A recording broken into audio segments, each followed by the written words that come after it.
For those understanding Spanish, we wrote a book last year with Cardinal Cañizares and another legionary father, Ledesma. It's Cristo Nuestra Pascua, Planeta. You can get it in Amazon very easily. And especially in chapter 4, it's the explanation of the Paschal mystery, the concept of Paschal mystery. Do you know what is Paschal mystery?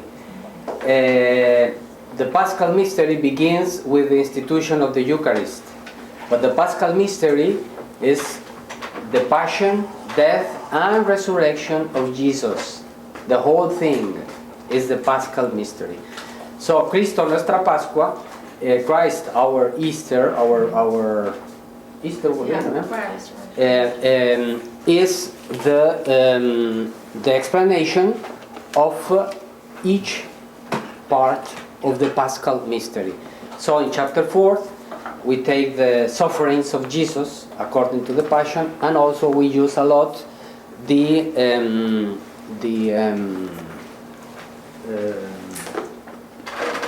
where are my? Now here. We use a lot the Shroud of Turin, for sure, and we put together 7 stories of forensic doctors, just to let you know. Here, the book exists also in Italian and in Portuguese. For those, yeah, we put together the findings of Pierre Barbet, Giovanni Judica Cordilla, Rudolf Heineck, Robert Bocklin, who was the forensic of Los Angeles, Frederick Sugibe. He lives. He's very old and ill, but he's still near New York. Pierluigi Vaima Bolone, an Italian, Sebastiano Rodante, another Italian, and Jose Palacios Carvajal, an Spanish one. We could be here talking for weeks and weeks. Actually, in Rome, Otonia, who is the international association we have created to do research on the Shroud and also to spread this exhibit of Who's the Man of the Shroud all over the world, runs also with our University of Rome kind of master on the Shroud, studies on the Shroud, and it's during 1 year. So you understand that there is a lot to talk about the Shroud. But here it would just be an appetizer for you to get involved. And instead of following a presentation, we could say very, very academic first, and then the preposition, and then I would follow better a phenomenologic explanation. That means the phenomenology is to approach a reality. It's a method in philosophy to approach a reality from different sides, you know. We get to the reality from this side, and then we come back, and then we come again from this side, and then we come back, and then we go again from this side. So I will give you a little gusto and a little flavor of different approaches to the Shroud. First of all, the Holy Shroud, as you know, shows us Christ Himself, and for me, from a spiritual point of view, I am completely convinced, and that's why we are working on the spreading Who's the Man of the Shroud. It's so evident, so powerful, that it's Christ Himself coming again to evangelize. Do you remember that Jesus, when He began to preach in Galilee, He chose 72, and He sent them in couples of two.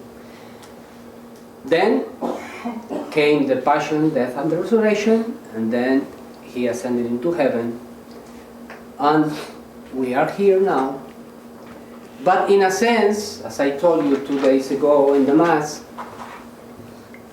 I think that the situation has not changed. 2,000 years after, we are here. But we are here as the 72. And what was the mission of the 72? Save people, do miracles? Not at all. Just prepare the way to Christ. Just prepare the way to Christ. All the villages he was going to pass through. And it's our task. It's our task with this exhibition. Prepare the way for him. And we will be efficacious if we arrive to the point that Christ himself can touch the hearts of the people coming to the exhibition. Of course, it will not depend just on us, because we have to take into consideration the freedom of each human being. But if we do our best, since he himself is evangelizing through the shroud, is presenting himself through the shroud, well, the important thing is to bring people to the personal encounter with Christ.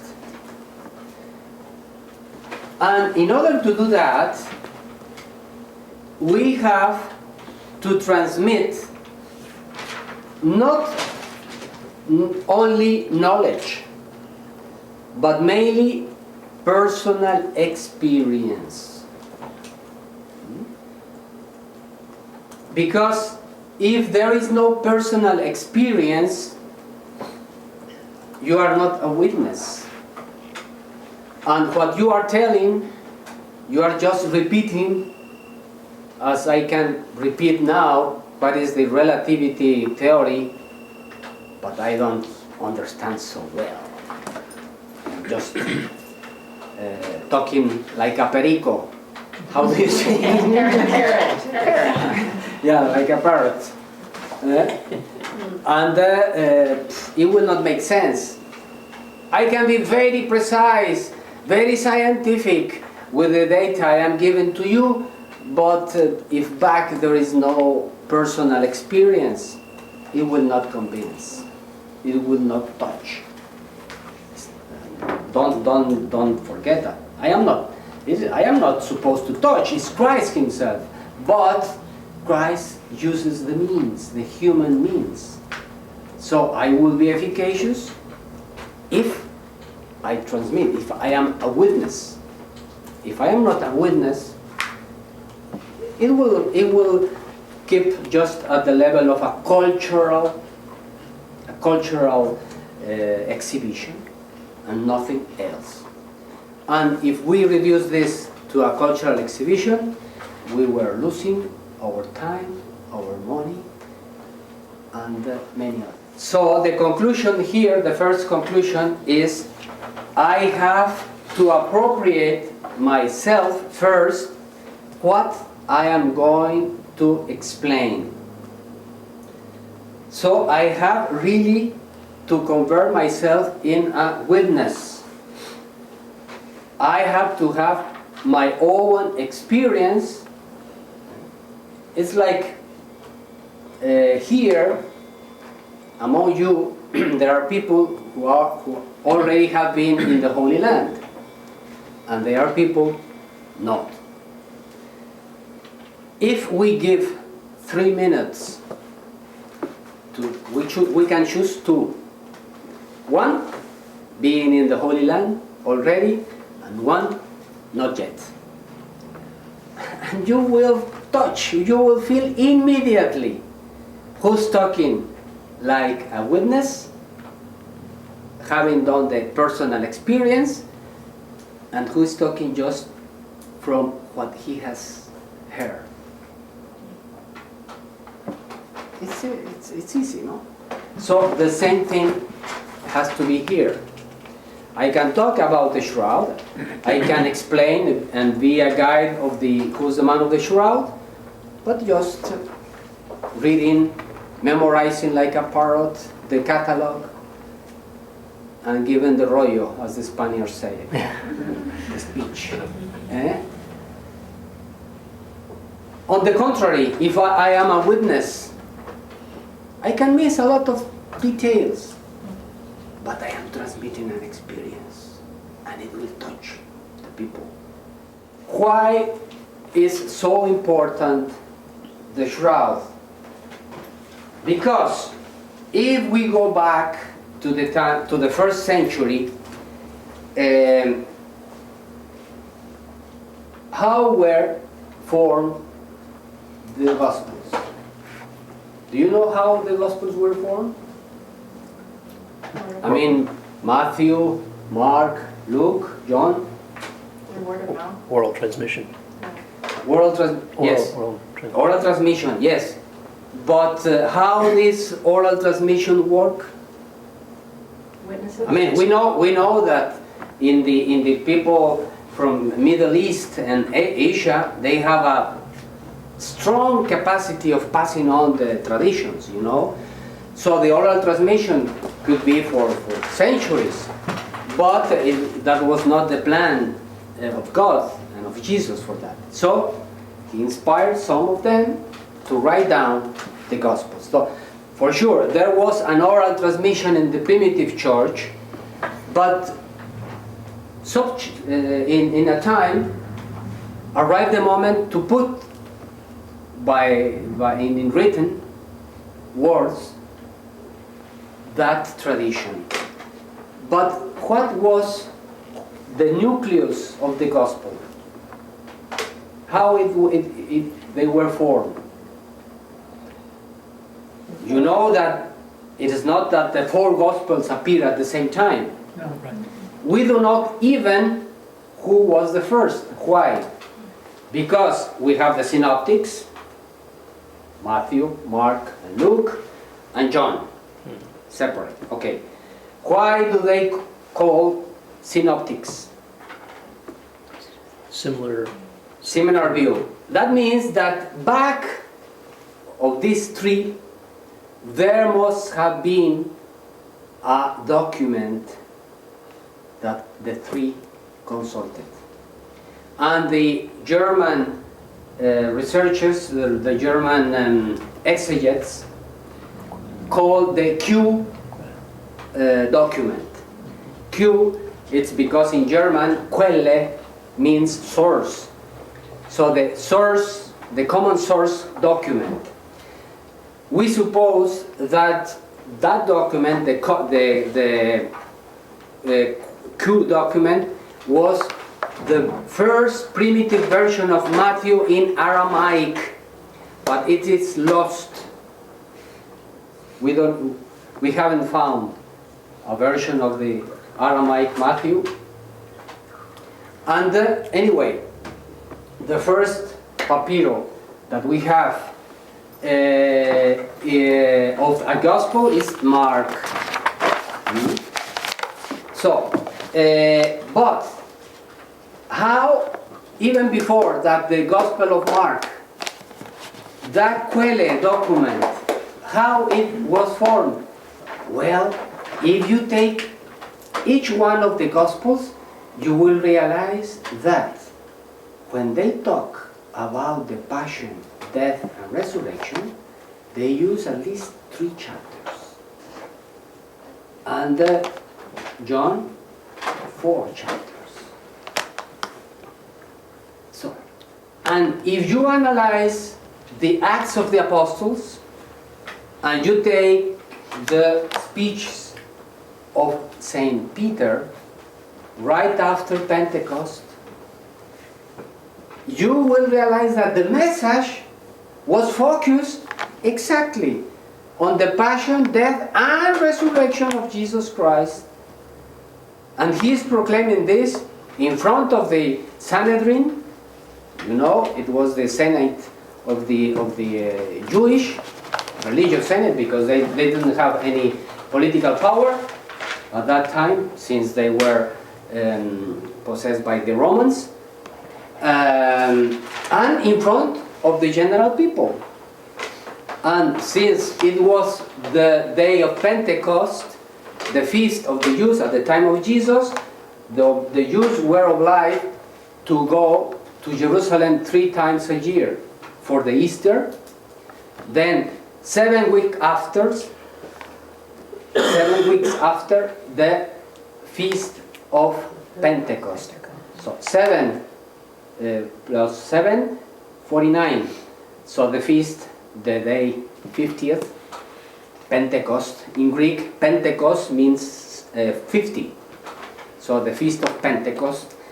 So the Jews were obliged to go, and that's why the day of Pentecost we have in Jerusalem people talking many different languages. All of them were Jews, but talking in different languages. But the marvelous thing is that the apostles were speaking, talking in their own language, but everyone was understanding them in his own language. That was the miracle of the Holy Spirit in Pentecost. And then also the Feast of the Tabernacles. Okay? But if we take the speeches of the apostles that day and the days after, it's concentrated in the passion, death, and resurrection of Jesus. Now, I ask you, what do we have here? Exactly a witness of the passion, death, and resurrection of someone. So, this is the reason why the shroud is so important. Because the Paschal mystery of Christ, the passion, the death, and the resurrection, is the nucleus of every gospel. And once this nucleus was clear and clearly established, of course, every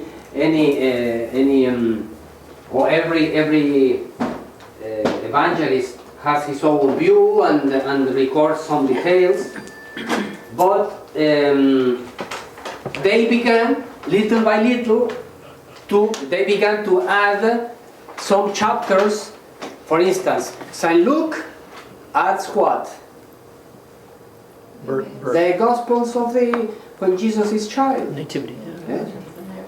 And so we have in Luke special things and facts that we have only in Luke. And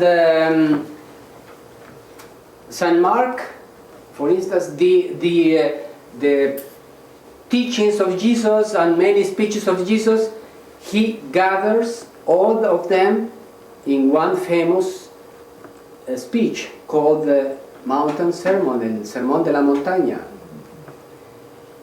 3 chapters, Matthew 5, Matthew 6, and Matthew 7. And at the beginning you have the Beatitudes in the opening. Every evangelist has his own view and his own goal, because Matthew is focused on the Jews, and he tried to convince them that Jesus is the Redeemer, already predicted by the prophets, and that is the reason why he will be quotating many times, it was said, or it was like this, because in the prophet it was said that. Many quotations of the prophets in the Gospel of Matthew. Why? Because he's trying to convince the Jews. John, knowing that is the last one in time to write his Gospel, knowing that there were already those versions, he concentrates himself in a theology, that means in a deeper reflection and very personal of who was Jesus, and he will call him the light, the water, the shepherd, etc. No? So you have the different vision. But again, Why is so important the shroud? Because the nucleus of the message, the Christian message is in the Paschal mystery. And the shroud is exactly a witness of the Paschal mystery. There is a teamwork between the Gospels and the shroud. They work in a teamwork. And we can give a lot of examples, but I will give you just 3 now. First of all, what do we know about the flagellation according to the Gospels? Who knows? Is that what you told us yesterday? I mean on Thursday? No? The flagellation? No. No.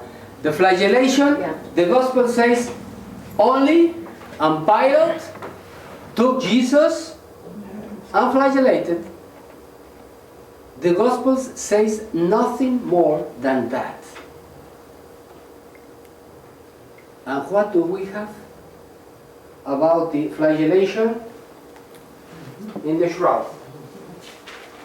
This is the negative, as you know. Here we have Oh, the scourging mark. a picture of how was the flagellation of this man. From the neck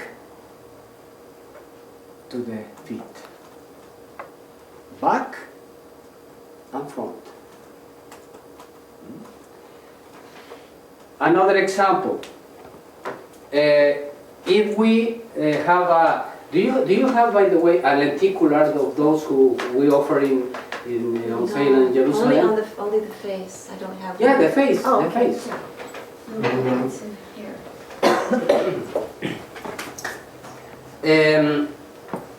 We will see in the scientific data that here very clearly there is an inflammation. And also there is the nose that is broken. You can see very clearly in the lenticular.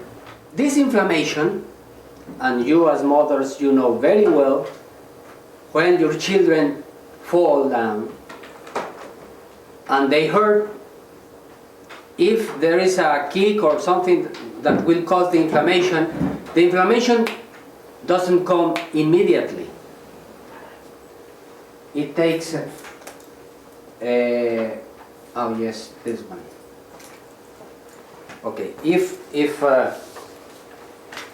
you see here is very clear. I will let you know. Here is very clearly the inflammation, and also the broken nose. The Gospel says that when Jesus was captured in Gethsemane,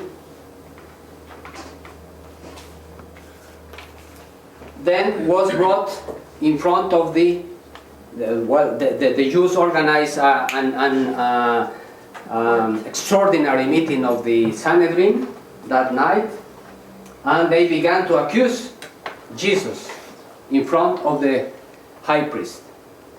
And Jesus, what does the Gospel say? He was silent. And then in a moment, the high priest tells Jesus, "What are you answering to those things?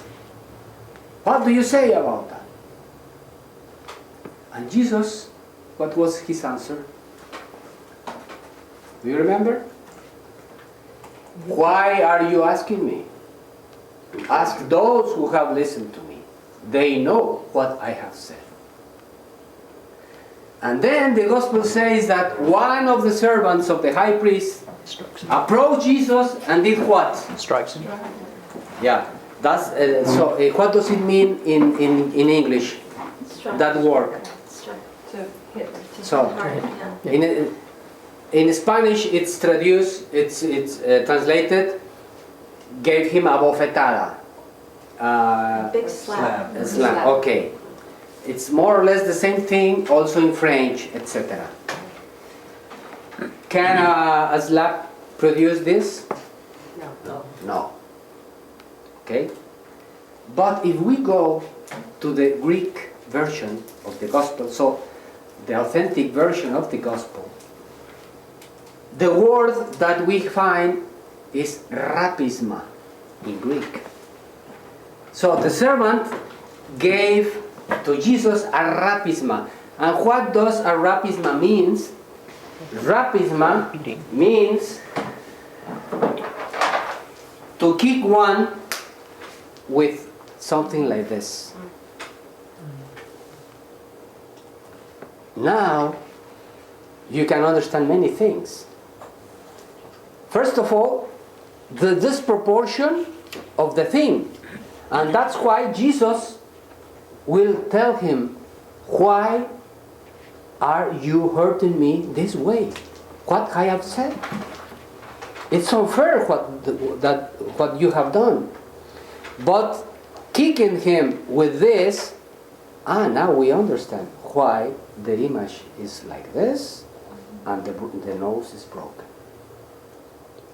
And the time has passed from Thursday night to the time of the death. So we understand along the hours the inflammation as it happens with us.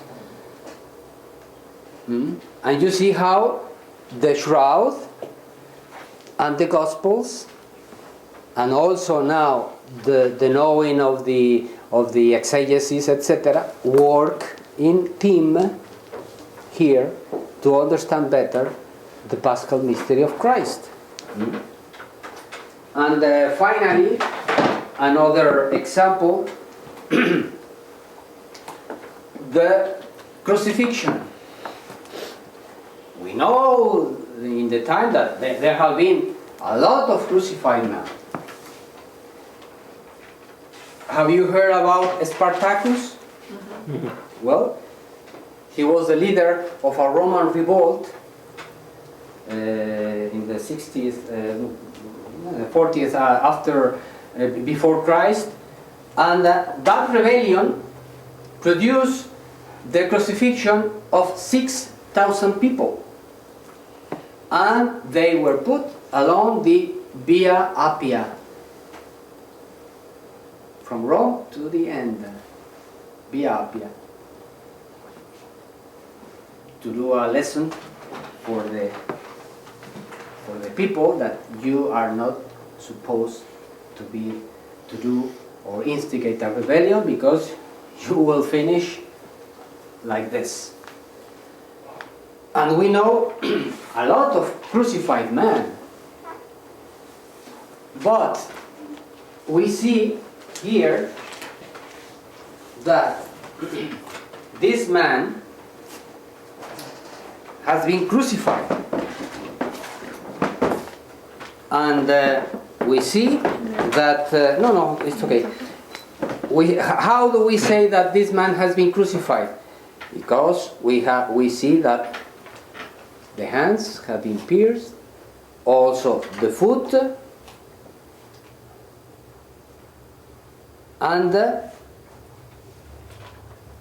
if we study the image, we will see also that this man has had something in his head, but not just a crown like we know of the modern kings and queens, but studying the history, in that time the crown of the kings was exactly a helmet. And that's what the Romans did, a helmet of thorns, and it's quoted in the Gospel. They took thorns of the Torre Antonia Tower there in Jerusalem, very common, month of April, month of April, yes, and he did that. And studying and that's why the forensic doctors studying the bleachers, they found 51 wounds at least. So it's obvious that there was something like a helmet of thorns. And this is the only case in history. Up to now, we don't know any other human being that at the same time has been crucified and crowned with thorns. How can we know that there has been another man? Just the man of the shroud. And in the gospel says that the Romans, to make fun of him, they crowned him with the helmet of thorns, and they crucified. And this man shows that he had during a period of times the helmet of thorns, and he was crucified.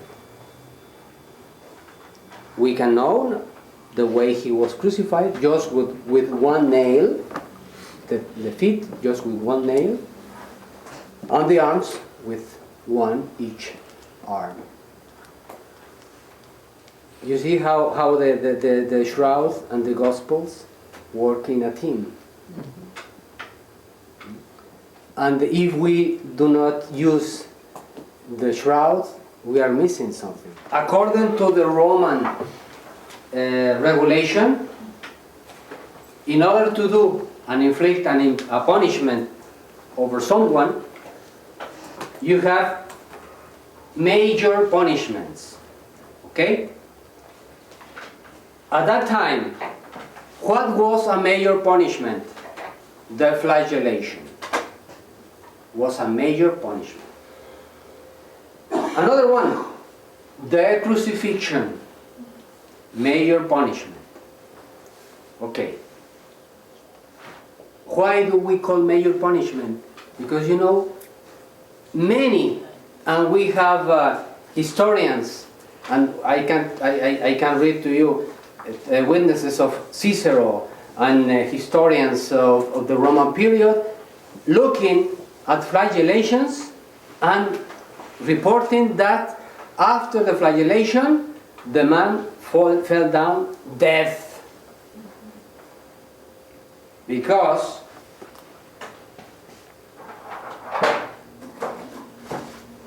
this flagrum was the most powerful in order to produce bleachers in the body. It's called flagrum taxillatum. And imagine putting someone naked, and the man of the shroud was flagellated naked. And how do we see, how can we say, because even this part, how do you call it? Yeah, shows exactly the same pleasure as Edu. So he was naked. So a biggest act of vergüenza, The embarrassment. Right. The shame. the shame, humiliation for Jesus, to be naked. For a Jew, that was the worst thing. Well, he was naked. He was flagellated naked. So imagine someone like this, and 1 meter of distance, two people with all his power. And we can record 121 signs of this in the shroud. If they use one of 3, it means 39, according to the Jewish law. But if they did with 2, so more. We don't know. We can only record that there are at least 121 signs of this. But so it is not, as Mel Gibson shows in the film the Garfio, because the Garfio will kill immediately, will take away the body and not the flesh, the skin.